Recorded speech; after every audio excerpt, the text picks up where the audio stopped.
Hello दोस्तों, अस्सलाम वालेकुम। हाजिर एक अदर रिएक्शन वीडियो के साथ। और आज के रिएक्शन वीडियो में हम लोग देखने वाले हैं कि जो अच्छे लोग होते हैं वो अक्सर दुखी क्यों हो जाते हैं। तो बहुत ही अच्छा वीडियो है, तो वीडियो को स्किप ना करें दोस्तों, पूरा वीडियो देखें। ठीक है, क्योंकि अच्छी बात जो है सुनना भी नहीं की है और अच्छी बात दूसरों तक जो पहुंचाना भी नहीं की है। तो वीडियो को जो है कंप्लीट देखें। एक हदीस है, दुनिया सिजनुल मुमिन व जन्नतुल काफिर, कि दुनिया मोमिन के लिए कैद खाना है और काफिर के लिए जन्नत है। एक बार इमाम हसन का दिल चाहा कि मैं आज बन संवर के निकलूं। मैं बन संवर के निकलना नफसानी ख्वाहिशात की तकमील नहीं है।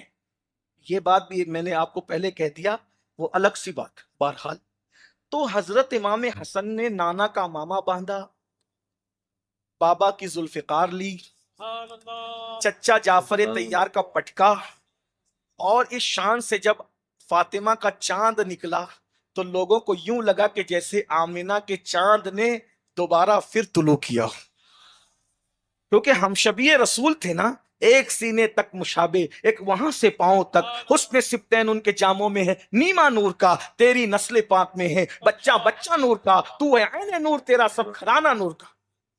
इस शान से निकले कर्रो फर के साथ। बहुत खूबसूरत कैसे लग रहे होंगे, हम शबीए पैगंबर कैसे लग रहे हैं। सुभान अल्लाह, किस अंदाज, क्या वो जो बनों पर हुस्न होगा, हुराने जन्नत भी बनाए लेती होगी। बल्कि मेरा एक जुमला यूं अर्ज कर दूं, अगर कोई शायर इस पर तफसीरा करे तो यूं कहेगा कि हुस्न भी हैरत से फातिमा के लाल का चेहरा तकता होगा। है? यहूदी ने देखा, जल गया। वो भीख मांग रहा था, फटे पुराने कपड़े, बिखरे हुए बाल, जिस्म से बदबू आ रही है। उसने कहा, हसन रुको रुको रुको। का तुम्हारे नाना के एक हदीस है, समझाते हुए जाओ। का क्या? तुम्हारे नाना कहते हैं दुनिया सिजनुल मोमिन व जन्नतुल काफिर, मोमिन के लिए दुनिया कैद खाना है, काफिर के लिए जन्नत है। तो तुमको इस लिबास में देख के तो ऐसा लग रहा है जन्नत में तुम हो और मैं कैद खाने में हूं, और जबकि तुम्हारे नजदीक हम लोग काफिर हैं। तो ये लिबास में, फटे पुराने लिबास में और मुसीबत में तो तुम होना चाहिए था, क्योंकि तुम्हारे लिए दुनिया कैद खाना है। इमाम हसन ने कहा, तू हदीस समझा ही नहीं। नाना ने सच कहा लेकिन तू समझा नहीं। कहा क्या? कहा जन्नत में हमारे लिए अल्लाह ने जो नेमतें तैयार कर रखी है ना, उन नेमतों के मुकाबले में मेरा ये कर्रो फर भी कैद खाने की तरह है? हाँ, यानी हमारा ये कर्रो फर, ठाट बाट भी जन्नत के मुकाबले में दुनिया में जो हम ठाट बाट से जी रहे हैं, ये नाज ये अंदाज हमारे नहीं होते, झोली में अगर टुकड़े तुम्हारे नहीं होते। तो ये कर्रो फर हमारा जो तू देख करके हैरान है, असल में तुझे जन्नत की नेमतें नहीं पता।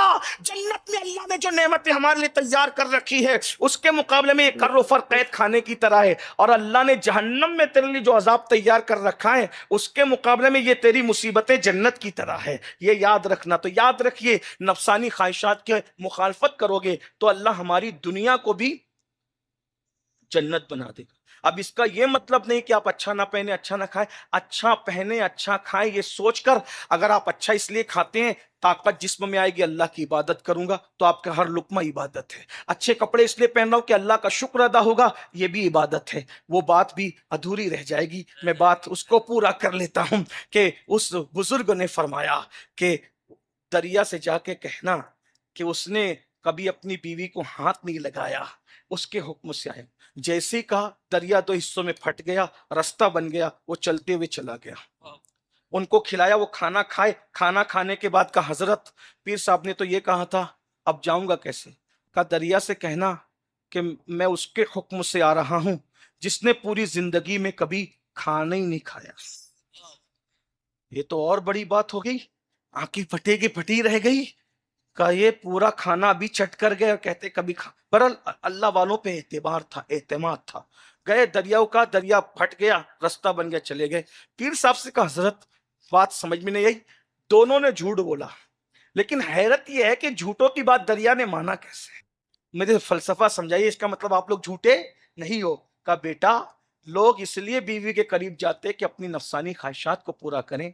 हम कभी अपनी ख्वाहिश से बीवी के करीब नहीं गए, अल्लाह रसूल का हुक्म है इस नीयत से गए। हाँ, ये है। और दूसरा, उसने जो पूरा खाना खाया पेट भरने के लिए नहीं खाया, इस नीयत से खाया کہ طاقت آئے گی تو میں اللہ کی عبادت کروں گا، اس نیت سے کھانا بھی عبادت ہے، اس نیت سے سونا کہ طاقت آئے گی فریش ہو جاؤں گا تو 2 رکعت زیادہ پڑھوں گا، تلاوت زیادہ کروں گا، اس سے یہ نفسانی خواہشات کی مخالفت ہے۔ اللہ سے دعا ہے اللہ ہمیں توفیق دے۔ رضا نفس دشمن ہے، دم میں نہ آنا، کہاں تم نے دیکھے ہیں چندرانے والے، دوران گفتگو کوئی غلطی ہو تو اللہ تعالیٰ دوستوں معاف یہ ہم کرے۔ لوگوں نے دیکھا، بہت ہی اچھا بیان تھا ایک۔ تو اس ویڈیو کو لائک کیجئے، شیئر کیجئے، سبسکرائب کیجئے چینل کو ہمارے، اور اچھی بات سننا بھی نہیں کی ہے اور دوسروں تک جو ہے اچھی بات پہنچانا بھی نہیں کی ہے۔ تو زیادہ سے زیادہ اس ویڈیو کو اپنے لوگوں تک پہنچائے تاکہ لوگوں میں بھی اچھی بات پتہ چلے۔ تو ملیں گے پھر اگلے ویڈیو میں، تب تک کے لیے السلام علیکم، اللہ حافظ۔ یہ